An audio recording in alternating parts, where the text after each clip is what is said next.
শীতকাল কিংবা বর্ষাকাল এলেই কিছু মুখরোচক খেতে ইচ্ছে করে। তো আজ আমি সেই আটা দিয়ে সকালের জলখাবার হিসেবে লুচি বানাবো। তো এখানে লুচি বানানোর জন্য আমি 1 চামচ পরিমাণ মতো চিনি জলের মধ্যে গুলিয়ে নিচ্ছি।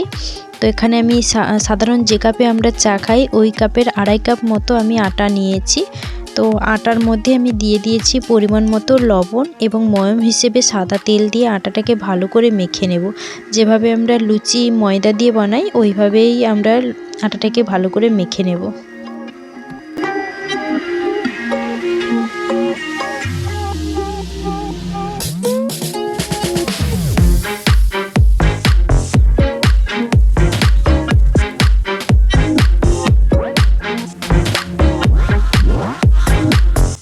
আটার মধ্যে লবণ এবং তেল দিয়ে শুকনো আটাটাকে ভালো করে মেখে নেওয়ার পরে আমি যে চিনির জলটা করে রেখেছিলাম ওই চিনির জলটা দিয়ে আটাটাকে ভালো করে মেখে নেব।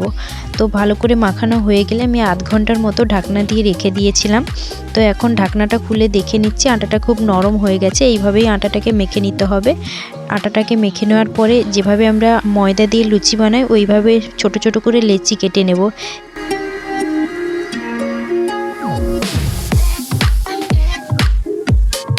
তো চাকতির মধ্যে আমি সামান্য একটু তেল দিয়ে মাখিয়ে নিচ্ছি। বেলনিতেও একটু মাখিয়ে নিলাম, না হলে লুচিগুলো যখন বেলবো লুচিগুলো যদি নিচে জড়ে যায় তখন তুলতে অসুবিধা হবে। তো তেল মাখানোর পরে আমি সমস্ত লুচিগুলো বেলে নেব।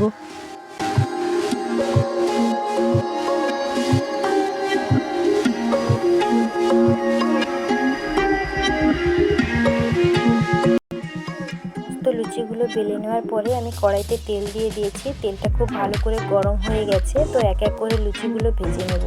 আর যেহেতু আমি আটা দিয়ে লুচিটা বানাচ্ছি তাই ময়দার লুচির চেয়ে আটার লুচিতে একটু তেল বেশি টেনে নেয়।